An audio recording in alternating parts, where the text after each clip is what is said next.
Gülzar işlerini tügütüp çetelge çıkıp ketkendan keyin Tursun Ustamның xizmatdashi Sultan Ustam isklat o'rnatilgan kuzatish apparatidagi sin ko'rinishlarini bir taraf qilib etib, kishini cho'chitadigan bir maxfiyatlikni bayqab qoldi. Ya'ni ayni chaqda Tursun Ustam o'zining putiga o'z po'lat turbini qo'yib, o'zini qasddan zaxmlantirgan. Atiganda ishga kelgan Tursun Ustam boshqalarning taq kelmaganligidan foydalanib, o'z avval tayyorlab olgan po'lat turbini yerga qo'yib, uningga dastlab yiqilgan. Yiqilib, hech qanday bo'lmagan Tursun Ustam o'rnidan turib, yana bir qatam po'lat turbini dastlab yiqilgan bilan мәңгілік орындан тұрамаған. Дәл мұшчағда Sultan Ustam келіп, bu yerде yatқан Tursun Ustamны көргенден кейін jiddiy qutquzishga telefon qildi. Ham zavod rahbarligiga ahvolni ma'lum qildi. Jiddiy qutquzish yaptım bile Tursun Ustamni doktorxonaga olib kelayotgan paytda esini bir bilib, bir bilmayotgan Tursun Ustam uzun yillik xizmatdoshi va og'inisi bo'lgan Sultan Ustamning ikki qo'lini yenik siqib turib, ostig'ini "Endi qizim chet elda o'qilaydigan bo'ldi" dedi. Keyin Tursun Ustamni doktorxonaga olib borgan bo'lsa-mu, qutquzishini bermay qazo qildi.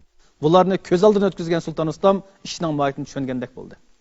Aslida Tursun Ustam o'zining yurak barisi bo'lgan qizning chet elda o'qish orzusini amalga oshirish uchun o'zini o'zi qasddan yerlantirib, bu fojiani keltirib chiqardi. Balkim u o'zini yerlantirish orqali ish ustida yerlanish to'lamiga erishishni o'ylagan bo'lishi mumkin. Sultan Ustam nihoyat ikkilandi. Buni zavod rahbarligiga aytish kerakmi yo'q?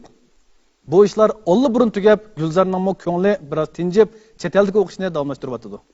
Uning ustiga o'zi Tursun Ustam bilan uzun yillik sabdosh.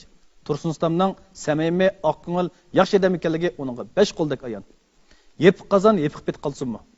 Agar shunday bo'lsa, bu zavodga va zavoddagi boshqa ishlarga nisbatan odillik bo'lamdi.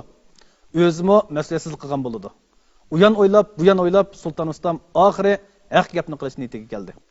O zavod rahbarligini izlab haqiqiy ahvolni ularga tushundirdi.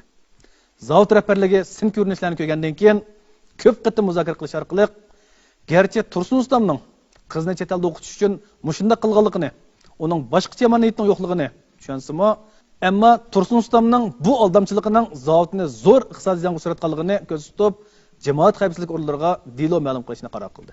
Jamoat xavfsizlik tarmoqlari ahvolni egallagandan keyin sin materialini inchkilik bilan ko'rib, tadqiq qilish orqali bu voqeani Tursun Ustam haqiqatan o'z qasddanlik bilan keltirib chiqargan bo'lib, uning qilmishidan aldamchilik jinoyati shakllandi deb qarab, delo turg'izib tekshirishga kirishdi.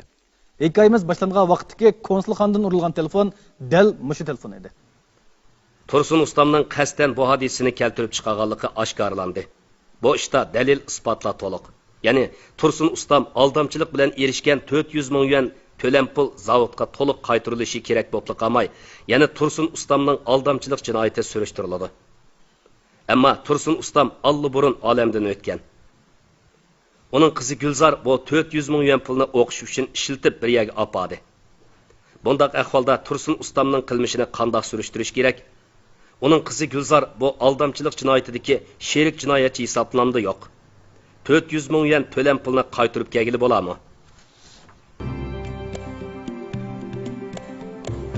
Cumhuriyet Xalq Cumhuriyeti Jinoiy ishlar da'vo qonunining 15-moddasida tövendikidek ahvollarning birarsi ko'rilsa, jinoiy javobgarlik surishtirilmaydi. Surishtirilganlarning delosi bekor qilinadi yoki ayblanmaydi, yoki sud qilish oxirlashtiriladi va yoki ular jinoyatsiz deb jazolanadi. 5. Jinoyat gumondori javobgar o'lgan bo'lsa. Yuqorqi belgilam bo'yicha Tursun Ustamning jinoiy javobgarligi surishtirilmaydi. Shunga jamoat xavfsizlik tarmoqlari Tursun Ustamning jinoiy javobgarligini surishtirishni to'xtatdi. Emdikisi Gulzar dadasining sherik bo'lamdi yo'q degan masala. Hammamizga ma'lum, Gulzar haqiqatan 400 ming yuan to'lam pulni olgan. Ammo tekshirish orqali Gulzar dadasining zavod qayta taklif bilan ishlaganligidan, bu voqeaning yuz bergandan xabarsiz ekanligi aniq bo'ldi.